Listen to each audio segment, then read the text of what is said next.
बिस्मिल्लाहिर्रहमानिर्रहीम, अस्सलाम वालेकुम। मैं हूं जाफ़र हुसैन, पाकिस्तान प्रॉपर्टी लीडर बहरिया टाउन कराची के प्लेटफार्म से। आज एक नहायत ही अहम टॉपिक पे हम बात करते हैं। गवर्नमेंट की गलत पॉलिसियों की वजह से कारोबार पे क्या असरात पड़े हैं, हम इसको देखेंगे। अब इसमें चीज़ा चीज़ें हैं, मैं आपको पहले बता देता हूँ, फिर उसी पे हम जो है वो बहस करेंगे। अब सबसे पहले हम देखेंगे कि कोरोना के दिनों में कारोबार कैसा चल रहा था और आज कैसा चल रहा है, इसका हम मुवाजना करते हैं। और इसके साथ देखेंगे कि बैंक रेट पॉलिसी की वजह से कारोबार पे क्या असरात पड़े।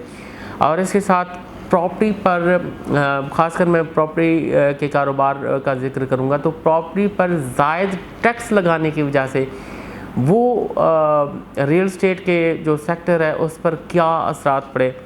और इसी तरह बाकी हम देखते हैं कि ये सारी पॉलिसीज़ की वजह से जो ओवरसीज़ क्लाइंट थे, समंदर पार हमारे जो पाकिस्तानी थे, उनकी इन्वेस्टमेंट ना करने की वजह से डॉलर जो है वो पाकिस्तान में नहीं आया। और इसके साथ हम ये भी देखेंगे कि सिर्फ जो रियल स्टेट का कारोबार है उसकी तबाही की वजह से मईशत पर कितना असरात हुए, और इसके साथ कितने जो लोग हैं रियल स्टेट से जुड़ा हुआ जो कारोबार होता है उससे कितने लोग जो हैं वो मुतासर हुए हैं या बेरोज़गार हुए हैं, इस पर हम बहस करेंगे। अब सबसे पहले हम कोरोना के दिनों की बात करें तो कोरोना और उसके बाद के दिनों में जो बिज़नेस से माशाल्लाह से पाकिस्तान में वो बहुत अच्छे उन्होंने ग्रो किया।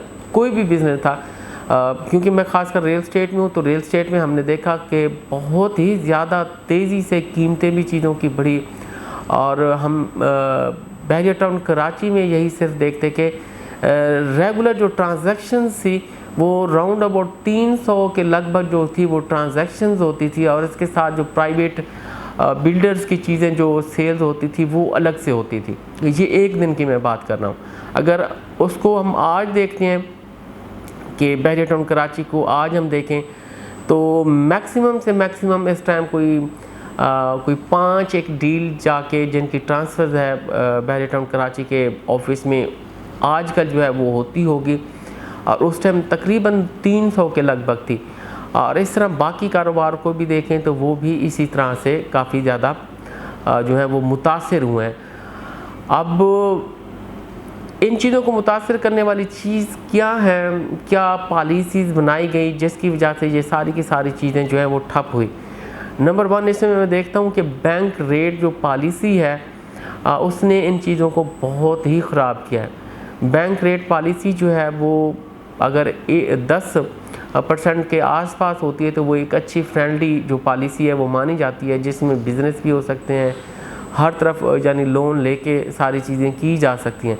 लेकिन कोई 24% या इससे ज़्यादा जब आप बैंक रेट पॉलिसी का देते हो तो हर बंदा जो है वो तरजीह देता है कि अपने पैसे बैंक में रखे और वहाँ से आसानी से सालाना 1 करोड़ के ऊपर 24 लाख कमा ले, या 1 लाख रखता है तो उसमें वो 24,000 कमा ले। क्योंकि जो बिज़नेस करने वाले उनके पास बड़ी अमाउंट्स होती हैं, 2-2 करोड़ या 5-5 करोड़ तक इवन वो क्या है बैंक में रख के उससे वो सालाना 1 करोड़ से भी ऊपर की जो रकम है वो उसे हासिल कर लेते हैं। तो जिसकी वजह से देखें, अगर एक शख्स वही पैसे अगर रोल करता है, मैं सिर्फ रियल स्टेट सेक्टर में बात करूं, अगर वही एक शख्स 5 करोड़ बैंक में रखता है तो इसके इतने पैसे मिलते हैं, सिर्फ वो एक इंडिविजुअल ही उससे फ़ायदा जो है वो उठाएगा। लेकिन अगर वही रियल स्टेट में वो पैसा लगाता है उससे काफ़ी रोलिंग होती है और उससे काफ़ी लोगों का रोज़गार, काफ़ी लोगों का जो रिस्क होता है वो जुड़ा होता है। जैसे ही वो यहाँ प्लॉट्स या कंस्ट्रक्शन करवाता है या किसी भी चीज़ में आएगा तो सबसे पहले प्रॉपर्टी से जो जुड़े अफराद हैं उनको एक अपना रिस्क, उनको रोज़गार मिलेगा। और फिर उसके साथ जो मज़दूर जुड़े होते हैं कंस्ट्रक्शन में उनका, उसके साथ सरिया, सीमेंट, जो और साजो सामान है उससे जो है वो काफ़ी ज़्यादा जो है वो रेल पेल जो है वो चलती है। और इसके साथ मैं कुछ ऐसा भी बताता जाऊँ, जो रियल स्टेट का सेक्टर होता है उसके साथ साथ जितना भी आप होटल्स देखते हो, आप शॉप्स देखते हो, जो भी बनी होती हैं वो ऐसे ही चलते हैं। अगर रियल स्टेट सेक्टर बहुत अच्छे तरीके से चल रहा है यहाँ पैसे की रेल पेल है, तो वहाँ भी जो शाम को होती हैं वो काफ़ी रौनकें नज़र आती हैं। अगर ये चीज़ें नहीं होती, रियल एस्टेट सेक्टर में नहीं होती, नहीं चल रहा, इस तरह से डील्स नहीं हो रही या कारोबार नहीं हो रहा, काफ़ी डाउन है कारोबार, तो उसके साथ जो जुड़ी हुई बाकी चीज़ें हैं वो भी काफ़ी ज़्यादा डाउन होती हैं।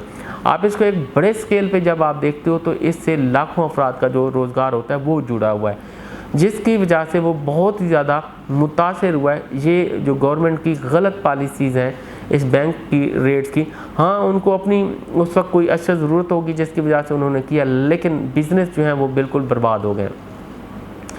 अब इसके साथ मैं आगे देखता हूँ कि और भी चीज़ें जो हैं वो इन्वॉल्व हुए हैं, ख़ासकर प्रॉपर्टी के हवाले से मैं बात करूँ, जो टैक्स वगैरह ऐड किए। अब गवर्नमेंट की पॉलिसीज़ ये होंगी कि टैक्स ज़्यादा ऐड करने की वजह से उनको जो टैक्स रेवेन्यू है बहुत ज़्यादा इकट्ठा होगा, लेकिन ऐसा नहीं हुआ।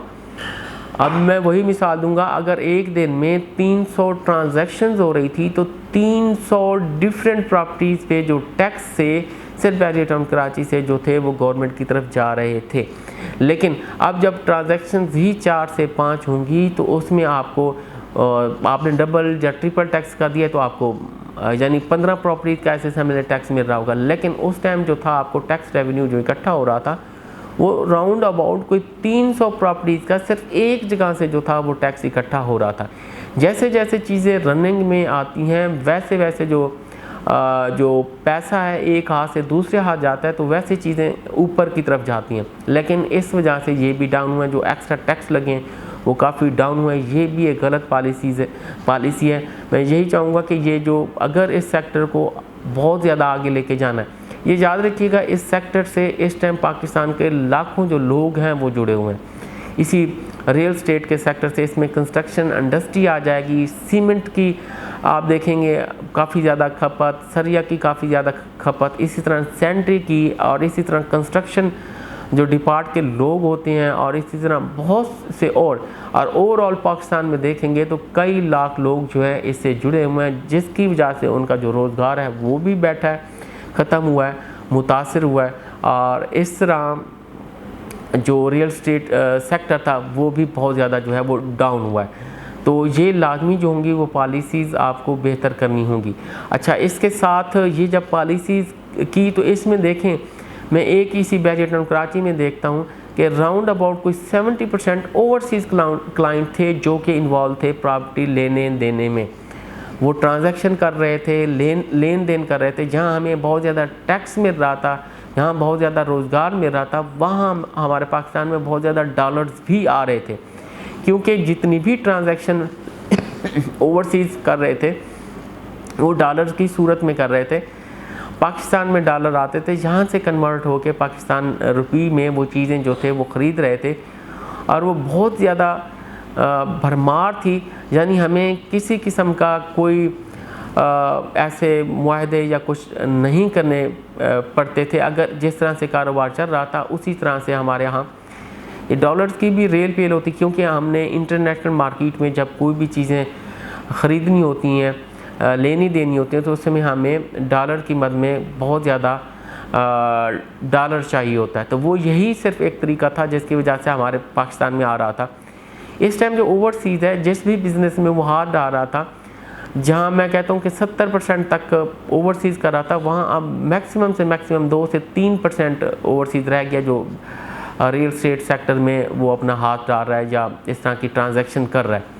अगर हम इन पॉलिसीज़ को दोस्त पॉलिसीज़ करते हैं, कारोबारी हजरात के लिए बेहतर करते हैं, बैंक रेट को देखते हैं, टैक्सेस को देखते हैं, और जो इन चीज़ों को मुतासिर करने वाली चीज़ें हैं उन पे गौर करते हैं, तो कारोबार हमारा फले फूलेगा। सिर्फ ये नहीं कि रियल स्टेट का कारोबार फले फूलेगा, इस और भी जितने कारोबार हैं, जितनी भी फैक्ट्रीज़ हैं वो फले फूलेंगी, और इस तरह से पाकिस्तान में जो होगा वो पैसे की रेल पेल होगी, डॉलर्स की रेल पेल होगी, तो हम जो है वो काफ़ी ज़्यादा ऊपर जा सकेंगे। अगर इस तरह से पॉलिसीज़ रहीं तो जहाँ कई लाख लोग बेरोज़गार हुए हैं कि मज़ीद आने वाले वक्त में मज़ीद कई लाख लोग जो होंगे वो बेरोज़गार हो जाएंगे। अगर इतनी महंगाई है, इसको हमने मीट करना है, तो फिर हमें रोज़गार को बढ़ाना होगा, पैसे की रेल पेल को बढ़ाना होगा, जिसकी वजह से वो अपनी ज़रूरियात ज़िंदगी सारे पूरे कर सकते हैं।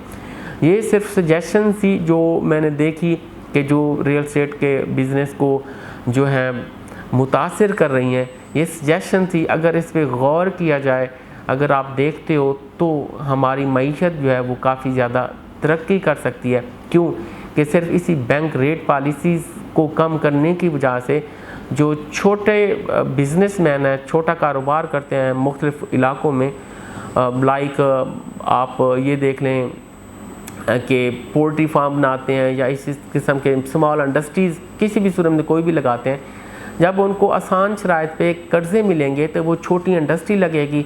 अब इंडस्ट्री लगेगी तो उसमें कई लाख लोग जो होंगे मज़दूर काम करेंगे और कई लाख लोगों का जो रोज़गार होगा वो जुड़ जाएगा।